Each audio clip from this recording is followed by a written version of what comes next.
With the 15th pick and with the 26th pick in the 2019 NFL Draft, the Washington Redskins select Dwayne Haskins, Montez Sweat. Welcome, all my fellow Redskin brethren and sistren. I am your man and resident Redskins fan, Lou. Thank you for joining me here on the Redskins Report.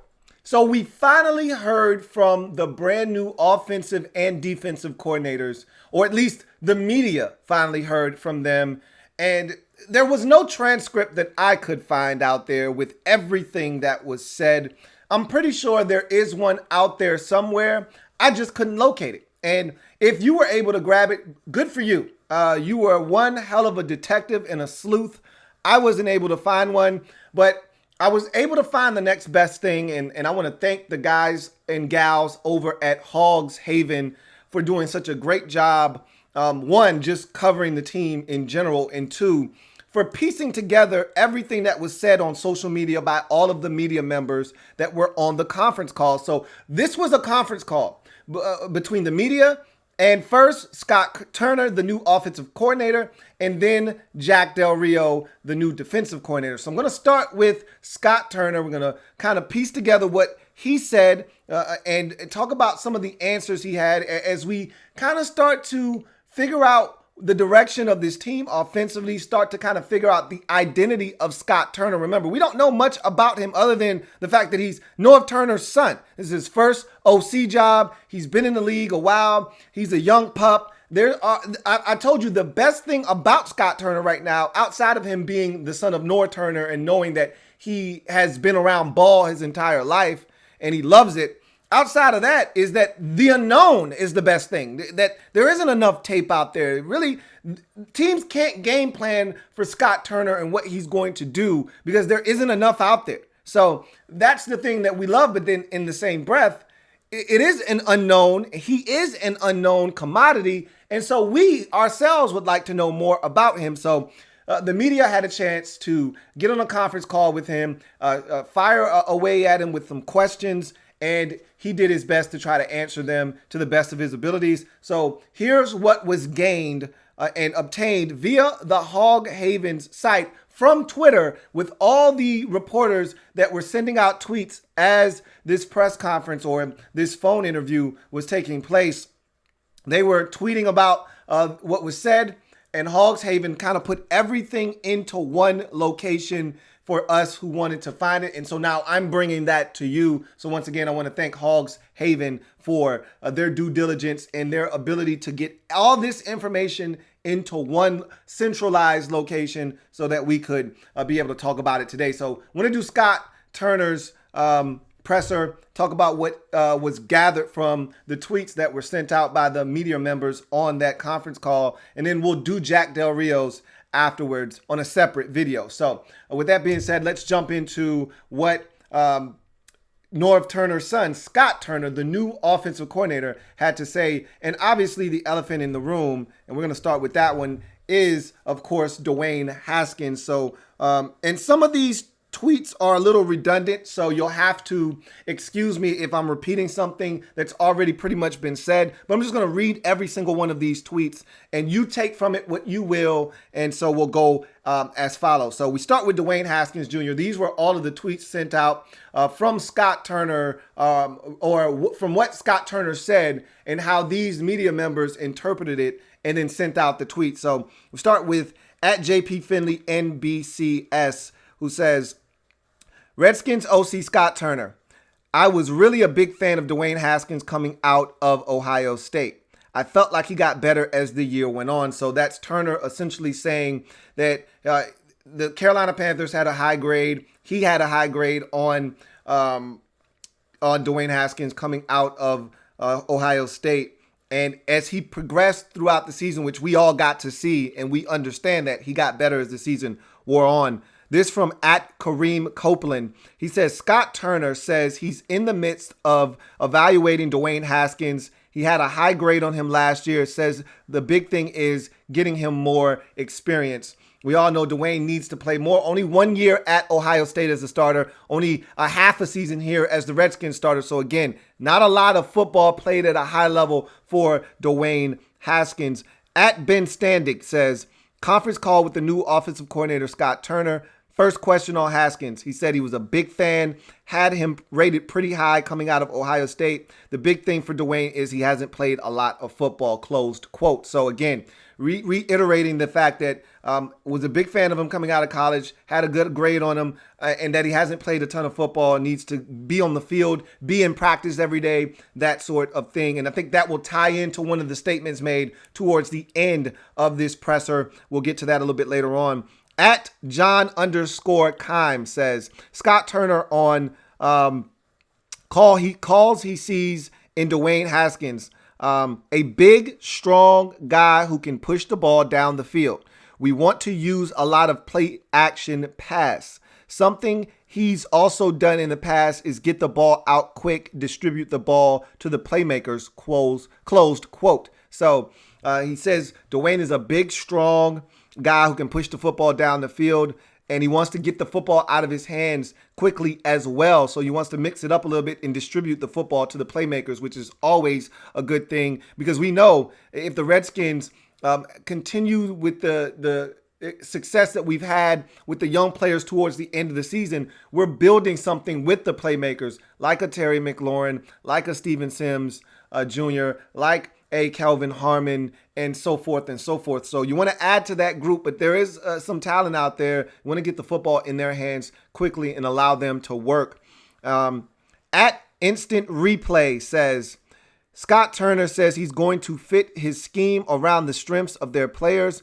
Because of Dwayne Haskins' arm, they want to do play action and quick passes. Hashtag HTTR. So those were the comments that came out of the whole Dwayne Haskins conversation that was had with him on the conference call. Sounds like a guy that is very intrigued to work with Dwayne Haskins.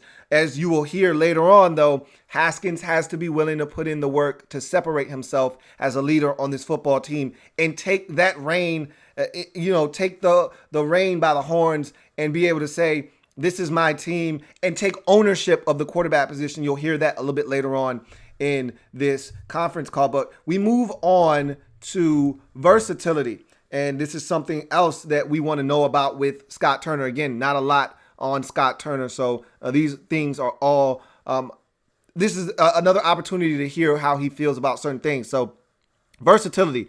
At JP Finley MBCS, he says, Scott Turner, we have versatility within our system where we are really going to play to our players' strengths, fit our scheme to our personnel. This is music to my ears. If you listen to my podcast on the last episode, I talked about the Giants' new hire of new head coach Joe Judge, and how the first thing he said, or one of the first things he said, was, I'm going to fit my scheme, and the coaches around here are going to fit their schemes around the personnel, not the other way around. And to me, coaches get fired when they supersede their scheme over players. They put their scheme in place and they say, look, I don't care what your strengths are. You need to conform and fit into my scheme. When you do that, generally things don't go well, and ultimately you end up getting fired. And if Scott Turner is true to his word and wanting to find out the strengths of his players and then fit them into a scheme that works for them, then I think that's something that can be really successful here. Again, it's all about players. Forget about scheme, forget about coaching. Players make plays. Yes, coaching is important, but again, the talent on the field is going to really stand out and going to separate you in this league. And the more talented teams generally win. Yes, you need to be coached up. Talent without leadership and a direction is talent that usually isn't successful, but got to have the talent, but you also got to be able to utilize that talent correctly. And that's where the coaching has to step in. And so I like to hear that from Scott Turner. At Kyle F. Stackpole says, Turner says there's enough versatility within the offensive system to fit their scheme to the personnel. That starts with really getting to know the players on the roster. So getting to know the players on the roster is going to be important. You can't know what a guy is good at if you don't actually know the strengths of a football player. You have to get to know these guys, know what they do well, know what they like best, know how to get them in those positions to succeed, and then find ways to scheme that up to get them in those positions so they can perform at a high level. So again, these things that I'm hearing, music to my ears as we move on to the next topic of discussion. Ron Rivera, which is the reason that Scott Turner is here in the first place as the Redskins OC. At Kyle F. Stackpole says, Turner said he thought there was a chance he would become the Redskins OC when Rivera became the head coach. Turner coached 4 seasons with Rivera in Carolina. So he felt like there was an opportunity for him in Washington if Rivera landed that job. Rivera did land that job, and he got the opportunity that he was seeking. And he realized that there wasn't going to be another offensive coordinator opportunity out there for him other than under the guy that he had coached for under the last 4 years. So he got an opportunity. Now let's see what he's able to do with it. At JP Finley NBCS says, Scott Turner says he, quote, had an indication, closed quote, he would get a chance as Redskins offensive coordinator, and he presented Ron Rivera with his plan for the offense and for developing Dwayne Haskins. The offer came, and he jumped on it. So, again, from piecing together and drawing an inference on what JP Finley just said there in that tweet as to what Scott Turner said to them, sounds like part of the reason he got the job is because he had a vision, and that vision also included Dwayne Haskins. So keep that in mind as well. All right, as we move on to the next topic, his dad, Norv Turner. All right, and remember, it was not the friendliest departure here from Washington. One of the first things Daniel Snyder did when he got here was he fired Norv Turner. So it was not a very happy ending for Norv, and I didn't know if there were hard feelings here or not. Apparently, it's not. Time heals all wounds. At least that's what a wise man once told me. Apparently, that has taken effect here. He says, at JP Finley NBCS says, asked about his dad's time and departure with the Redskins, Scott Turner says, it's a business, closed quote. Turner says he considers D.C. home, which is a good thing. And remember, he spent a lot of his formative years here in D.C., which this next tweet kind of speaks to. At Matthew_Paris says, Turner says he considers Washington home because he moved here when he was 11 and his dad wasn't fired until Scott was a senior in high school. So that kind of goes to show you that, you know, in the life of a child of a coach, it's rare that you get to spend, 5-6 years, solid years in one location. It's almost like being the child of a military parent where you're moving constantly because coaches in this league are always moving about. And for him to have spent ages 11 through 17 here in D.C., this was pretty much home for him. And it was probably the first time he had been anywhere for that long of a period. And really, ages 11 through 17, that's when you're finding yourself as a you go from adolescence to teenager to then almost becoming an adult. So he went through all of those time periods. And so this is home for him. DC literally is home for him. And so that was also good to hear. As we go to the next topic, his dream job. This is his dream job, he said. He said, Scott Turner calls the job a dream come true. Surreal. So I'm pretty sure he has higher aspirations than being the offensive coordinator of the Washington Redskins. But in order for him to get where he ultimately wants to be, which is a head coach in this league, guess what? You need to become an offensive coordinator first. And so here's his opportunity. It's a dream come true probably to be an offensive coordinator in the NFL, not necessarily in Washington with the Redskins, but just to be a coordinator in this league gives you an opportunity to probably achieve what is probably his ultimate dream and goal of being a head coach. So he calls it surreal because I don't know if he could ever envision himself being the offensive coordinator or head coach of the Washington Redskins, a team that he probably grew up rooting for because his dad was the head coach. So that probably is surreal for him. And he also talked about the tight ends. And this is something that we've talked about ad nauseum throughout the course of this season and even into the early stages of this offseason for the Redskins. At Instant Replay says, quote, "We're evaluating everything. We'll look at free agency and the draft," closed quote, "to obtain talent to bolster the tight end position. Tight end is a huge part of Turner's system, so the team is looking at Jordan Reed and what's on the roster, but also elsewhere for talent, hashtag HTTR."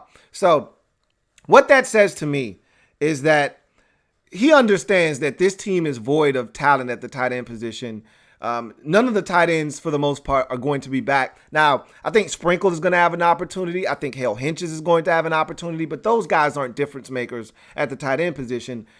As I've mentioned, I'm not opposed to either one of those guys being back on the roster as long as you add other guys to come in and compete. You have to have a primary number one option at tight end, and then you go from there. And if Hale Hinches, and you know what? I'd really prefer if the Redskins added two tight ends to this roster, and one of those two guys, Hale Hinches or Jeremy Sprinkle, makes this football team moving forward, not both of those guys. Right now, I'm leaning towards Hale Hinches, but we'll see. I think he gives you a little bit more as a blocker, and I think he also has shown the ability to be able to catch the football. So I'm leaning a little bit more towards Hale Hinches. We'll see what happens and what the Redskins are able to add. If they're only able to add one tight end successfully to the roster, then you may see both of those guys still on the team. If they're able to add two guys that they like, you're going to have a third tight end and maybe one roster spot for those two guys. We'll see. But Turner's offense is going to feature a tight end that is going to be prevalent in the offense. When you look where he came from in Carolina, their tight end, Greg Olsen, was a massive part of that offense. And at times, he was their go-to guy and the only guy offensively for Cam Newton to get the football to. So he's going to want to address the tight end position, and I think that's something that they will do aggressively in free agency and or the draft. As we move on to the next piece of this conversation, game planning. And again, this is big because we have no idea what game planning under Scott Turner looks like. We start with at Kyle F. Stackpole saying, "Turner said he'll be in charge of the game planning with the offensive staff, but that there will be transparency between them and head coach Ron Rivera, hashtag Redskins." So what that essentially is saying is that he'll have the ability to put together a game plan that he thinks will give them the best chance to win, but he's going to have to run it by Ron Rivera because Rivera is the head coach, number one. Number two, Rivera is a defensive-minded head coach. So if in the first few weeks of the season, the offense has been turning the football over and the defense is playing extremely well, and the defense has been put in some tough spots because of turnovers, and the next week, Scott Turner wants to be overly aggressive with the game plan because he's seen some things on film he thinks he can take advantage of, Rivera may be like, "Look, man, I need you to dial it back. Until you guys can prove to me you can take care of the football, you guys got to dial it back." And so he may have to change and tweak a few things. That's essentially what that means to me, that he will have the authority to put the game plan in place, but he's going to have to run it past Ron Rivera to make sure that Rivera is okay with the way they want to approach and attack the opposition, which makes a ton of sense to me. At JP Finley, NBCS says, "Scott Turner says it's his offense and he will install and build game plans. But, quote, if there's something he's not comfortable with, he's the head coach. We're not going to do it," closed quote. So again, that's pretty much what I just said. Whereas if there's a situation where Rivera's like, no, I don't think we need to be that aggressive, or I don't think these play calls right here are beneficial to us, they're too risky, then he'll take it out. And that's essentially what I just said. And then also at Kyle F. Stackpole says, "Turner said Rivera has done a great job in the past of, quote, letting the offense run," closed quote. Sounds like that will carry over to the hashtag Redskins. So that's what you want from a coach. You want a coach, a head coach, to delegate, to allow his coaches to do what they're being paid to do. In the case of Scott Turner, he's being called to install and execute game plans, and you want Ron Rivera to allow him to do that. And so that's what it sounds like he's going to be able to do here in Washington as well. Let's go to the next topic, and it's developing young quarterbacks. And this is the last topic. And so here at JP Finley NBCS says, Scott Turner on the biggest key for developing young quarterbacks. Quote, you have to be the most committed guy in the building, closed quote. Then JP says, then JP quotes him once again saying, guys see when it's there and guys see when it's not, close quote. So again, I talked about this earlier and I said we were going to close with him talking about the commitment that it's going to take from Dwayne Haskins. And we talked about this in the offseason. We talked about this when the coaching change was first made and how if they weren't going to bring back KOC, that Dwayne was going to have to dedicate himself even more so than going into the offseason thinking that Kevin O'Connell was going to remain as his offensive coordinator, because there's going to be so many changes now because he's going to have to learn another offense this offseason. And this is echoing something that Ron Rivera said. Remember, Rivera said, if you remember during his presser, that Dwayne has to be dedicated and he has to be in the building and he has to be very he said this was a big offseason for Dwayne. I don't want to put words in Ron Rivera's mouth. He said this was a big offseason for Dwayne Haskins and that he needed to put in the work, is essentially what Ron Rivera said. And it sounds like Scott Turner is echoing that. Like, you want this crown, you want to be the guy, you want to be the quarterback that everyone follows as a leader on this team, you need to be in the building. You need to know this stuff inside and out, and guys need to know that you're putting in the work. At Kareem Copeland says, Scott Turner mentions commitment level as key for quarterbacks. Have to be the most committed guy in the building. Teammates and coaches need to see that. That's how leadership is developed. And so on that note, that's pretty much everything that was talked about on the conference call with Scott Turner. I'm anxious to see him get to work. I'm really encouraged by the move. I know a lot of you wanted KOC back, and that's fine. But I like the fact that we've got a young guy that's hungry, that's never done this before. So there's nothing out there for anyone to really be able to key in on. I'm going to be anxious to see what happens when the coordinators around the league start making the adjustment to Scott Turner and what he's able to do to then counteract that adjustment that's being made to the things that he's calling on a week in, week out basis. It'll be a cat and mouse game, and it'll be interesting to see what his first year in DC looks like. But off to a really good start. First time we've heard from him as the Redskins offensive coordinator. Looking forward to hearing from him more in the future. And so that's going to do it for me, your man Louie T. Remember, if it's not your man Louie T, it's not the best NFL coverage it could be. And also remember, I am a Redskins fan, etched in burgundy and gold. My Redskins spirit will never die. Redskins spirit will never fold. Until we meet again, hail to our beloved Washington Redskins. I'll be back with Jack Del Rio and his conference call. I'll see you in a bit. Have a good one. Louie T Network.